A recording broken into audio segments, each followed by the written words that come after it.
Hello mga kaurag, bali may kukumustahin lang po ako dito sa area ko. Kung saan po ako nagwawalis dito sa area ko, may kukumustahin lang po akong isang binata rito na pinagbintahan ko ng dalawa kong kalapati. Yung black checkered tapos yung checkered. Kasi balita ko raw nagsisiw na tawag dito, nangitlog na raw, dalawang itlog dito mga kalapatids.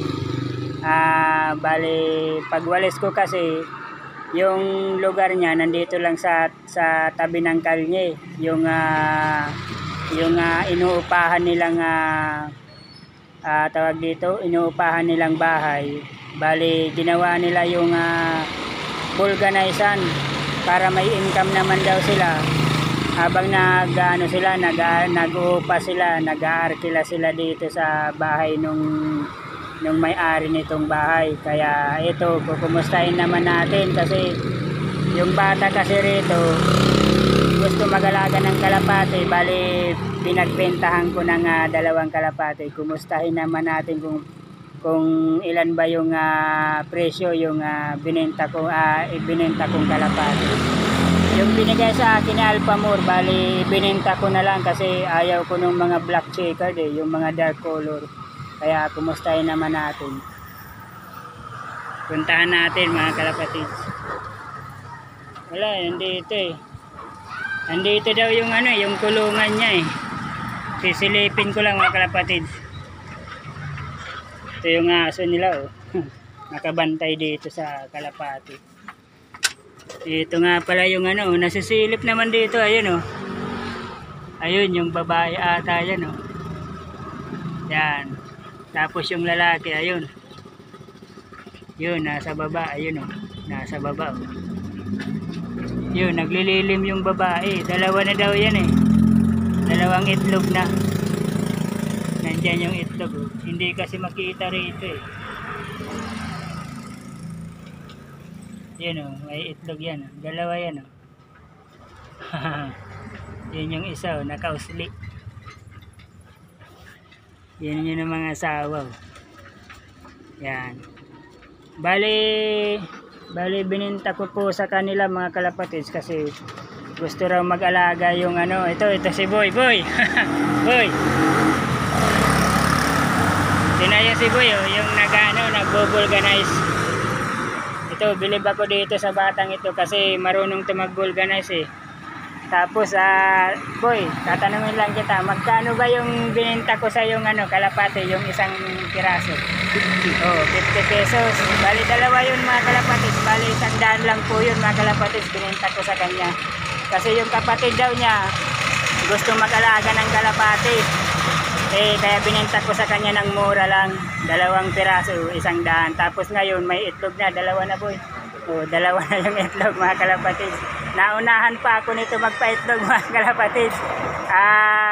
Kasi gumawa siya ng medyo malaking medyo malaking kulungan Kaya nakakabilo yung dalawa doon na mag-mate. Doon naman kasi sa akin, hindi ko naasikaso yun nagtatrabaho ako tapos yung kulungan naman hindi masyadong malaki, tama lang. Tapos nakukulangan ko pa ng pagkain sila kaya ito. Congrats dito Boy kasi may 2 itlog na. Ayos Boy, yan. Yun yung update ko sa sa bininta kong kalapati dito sa nagbo-vulcanize. Ito marunong to mag-vulcanize Yan bilib ako sa kanya kasi marunong siya mag-vulcanize mga kalapatids. Yan Dito yung area nila mga kalapatids Ito yung kalye, nasa tabi lang. Kaya yun, in-update ko lang po, nag-update lang po ako doon sa kalapating binenta ko. Yan yung kulungan niya mga kalapatids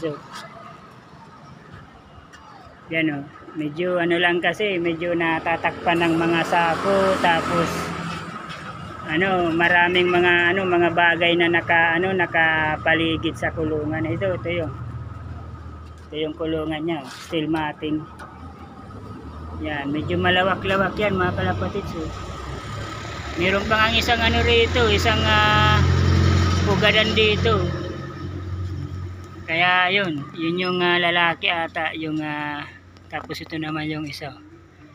Kaya congrats kay Boy. sigurado mapaparami niya yung kalapati dyan. Magsisimula lang siya sa 2 piraso, sigurado dadami yan mga kalapatids. Balak, sabi ko nga sa kanya mga kalapatids, sabi ko pag dumami na yung kalapati mo boy, dito na lang siya maggumawa ng ng kalapati diyan ay ng kulungan diyan kasi pader naman yan yan pader yan, tapos ito bubong to, maganda diyan maggumawa siya ng kulungan. Sabi ko sa kanya pag dumami yung kalapati niya, bali maglilipad-lipad yan sa mga bubong tapos dadapo yan diyan sa kabilang yan eskwelahan yan mga kalapatids eskwelahan ng tawag dito college. Kaya magdadapo yan dyan, tapos doon pa magdadapo pa yan dyan. Maganda dito magparonday kasi bilo tapos bilo pa yung gagawan niya ng kulungan dyan dyan sa itaas. Kaya sigurado dadami yan mga kalapatids yung binenta ko sa kanyang kalapati.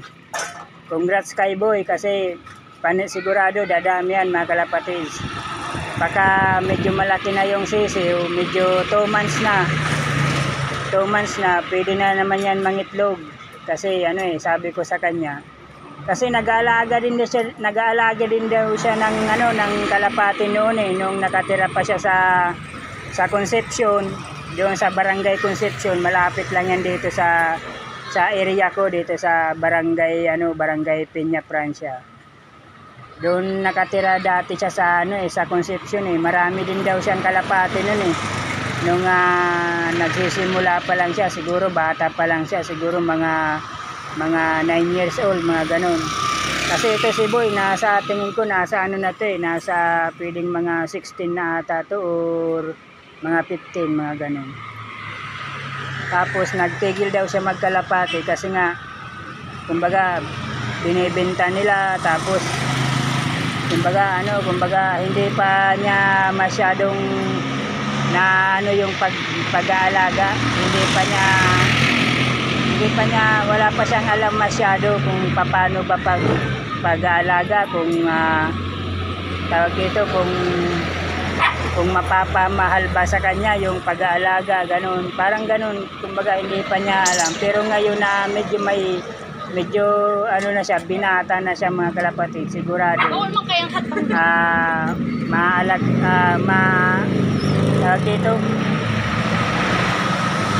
mapag-iisip-isip niya mga kalapatid na na maganda pala mag-alaga ng kalapati. Kaya yun, nag-update lang ako ng binenta kong kalapati. Naunahan pa ako mga kalapatid nung batang yun. Ayun Ayun yung kulungan niya. Kaya sana madami yung mas madami pa yung maging kalapati niya rito. Kasi maganda rito magpalipad Maganda rito magdadapo-dapo yan dyan. Ito yung yung bilinag kong itong bahay na to. Itong lumang bahay na yan wala nang nakatira dyan mga kalapatids. Yan yung blinag ko yan dati yung bubong na marami ng mga tag dito, marami ng mga damo. Yan hanggang sa bubong Yan, may mga ugat-ugat na yan Inaanohan na ng ugat tapos minsan daw may nakikita nga raw dyan na ahas dyan sa baba. Baka malay natin mga kalapatids, nandyan na sa loob, may ahas na dyan, may na dyan baka may sawa na dyan mga kalapatids. Ito yung mga kapatid niya boy, ito yung kapatid niya ito yung gusto mag-alaga, ito yung binintahan ko boy, boy, may dalawa ng itlog baga boy. Wag nyong yan boy, wag nyo lang hawakan boy.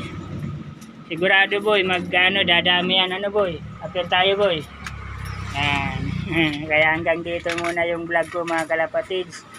At least yung binigay sa akin na kalapati ni Alphamore napapunta sa bata. Tapos at the same time mapaparami nila yung dalawang kalapati. Magsisimula lang sila sa dalawa, ngayon naman marami na. May itlog na ng dalawa. Sigurado tuloy-tuloy na yan. Kaya hanggang dito muna yung vlog ko mga kalapatids. Maraming salamat. Subscribe naman po kayo sa ating YouTube channel, Kaurag Vlog. Maraming salamat po, Kaurag Vlog. Bye.